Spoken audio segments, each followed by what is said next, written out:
That was big man breathing. Yeah, what that was.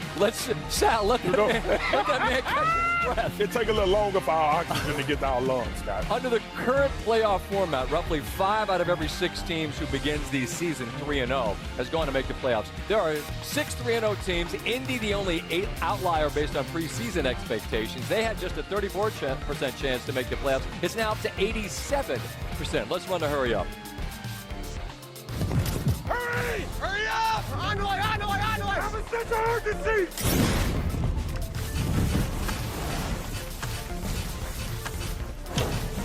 All right, I'm going to lead us off tonight on the hurry up. And the idea, fellas, the premise is most impressive win that you found most significant, however you want to frame it. I was tempted to go with the Chargers, a 3-0 start, all within the division. That's significant. I was tempted to go with Tampa Bay. 3 wins all came in the last minute of the game. We've never seen that since the merger. Instead, I'm going to go with the 3-0 Colts, because not one single human being that does any of our shows or any show anywhere was saying, you know who I think is going to be good this year? The Colts. Everybody's making fun of Daniel Jones. You could have had him for free last year. They are 3-0. They've scored 103 points through 3 games. That's the most they've ever scored through 3 games in the history of the Colts. They used to have a guy that has a Manning cast now. My time's running out. I'm just saying I salute the Colts because nobody thought they could be this. Also, 2 teams in the division, 0-3. I see it, Colts. We'll see you late in the season against San Francisco. From a team that was undefeated to a team that was pretty much defeated until this last week, and that's the Cleveland Browns. Salute to them. You have a heartbreaking loss to start the season, and then you get blown out by the Baltimore Ravens. And who walks in? The Green Bay Packers, who seem unbeatable since they've acquired Michael Parsons. You have a defense in Myles Garrett that is absolutely outstanding. You block a punt late, you get a turnover late, and you find ways to score points. And by the way, Joe Flacco, that old man, that 40-year-old, puts you in field goal position. You have a young field goal kicker that steps up and absolutely nails it down the middle. There are a lot of teams in this league who would have given up, who wouldn't have played hard, who would have looked at themselves the week before against Baltimore and said we had no chance. But the Cleveland Browns and Kevin Stefanski did not. Huge win. RC, I want you to wait for the clock to start next time. Right? That's cheap. All right? They don't start the clock. They don't start the clock. Don't Start. Start the clock. I'm going with the Bears. It never looks running. I'm going with the Bears. Leave me alone, damn it. You're working into my time. I'm going with the Chicago Bears. Caleb Williams, phenomenal job. Ben Johnson getting his first win in a major way against the Dallas Cowboys. But I love the progression that I saw from this quarterback. I love the progression that I saw from the confidence of this play caller as well. The defense came up with big turnovers. But the story of the night was Caleb Williams and his comfortability within the pocket. Not trying to create too many plays of electricity. Playing quarterback how you need to play quarterback in the NFL majority of the time, and then being great with the athleticism and getting outside of the pocket. Kudos to the Bears. My turn? I'm not saying anything. You know who I'm I'm going with? Flag. The Philadelphia Eagles this past week looked like the Philadelphia Pigeons in the first half of the Los Angeles Rams. They couldn't get anything going outside of the first touchdown off the interception from Zach Bond, and it was 3 and out after 3 and out, sack after sack.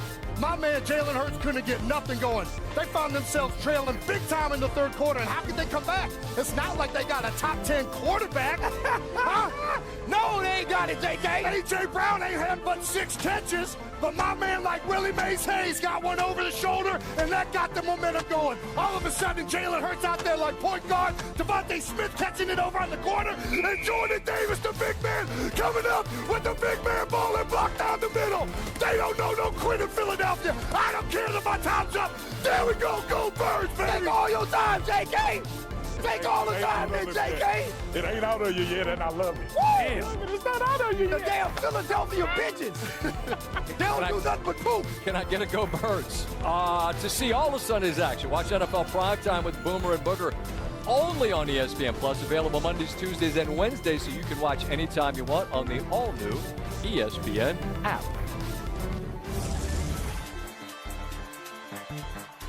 I think Sonic and Knuckles is pretty apparent. Jahmyr Gibbs is just faster than everybody else. Gone, baby. End zone. Touchdown, Detroit Lions. David is always trucking people, running dudes over. Still going. David Montgomery running through tacklers. They just complement each other so well. One's fast and one will really run you over. Bouncing off the tackle is Montgomery. To me, they're the perfect combination. You got everything you need out of those two players. Me and him, I liked him for life. Man. It's just fun.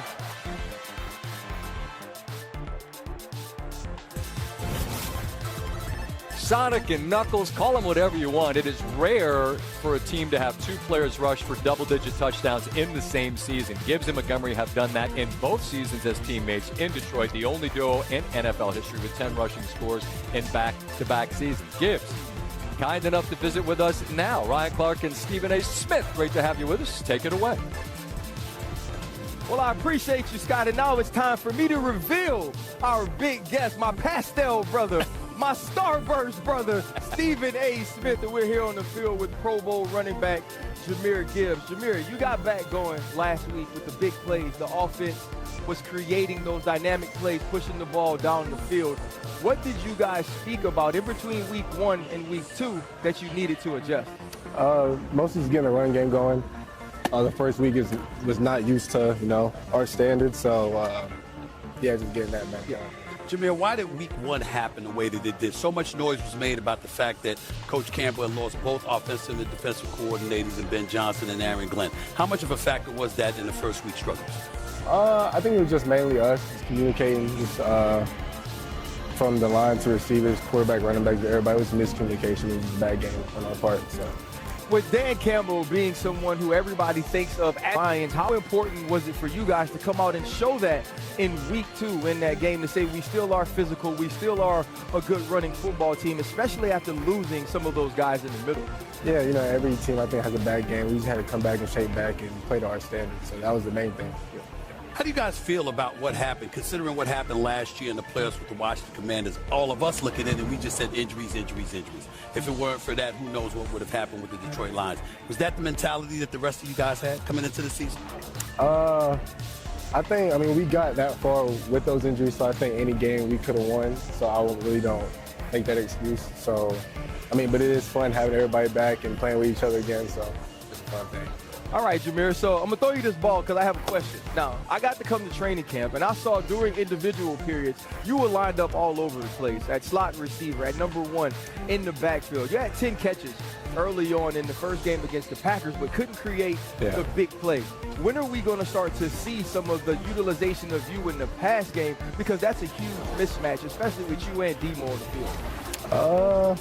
Can't really say that. We have to wait and see, I ain't gonna spill no beans, but we have to wait. Yeah, well, we waiting to see a lot of things when it comes to the Detroit Lions, and we scour the NFC right now. You got the Eagles as the defending Super Bowl champions. We see Green Bay coming. The Los Angeles Rams can't be summarily dismissed, but because the coordinators have changed and what have you, people question it. I look at y'all and I say, y'all still got the same weapons. I'm very confident in y'all. How confident are you guys in yourselves now compared with whatever level of confidence you may have possessed last year?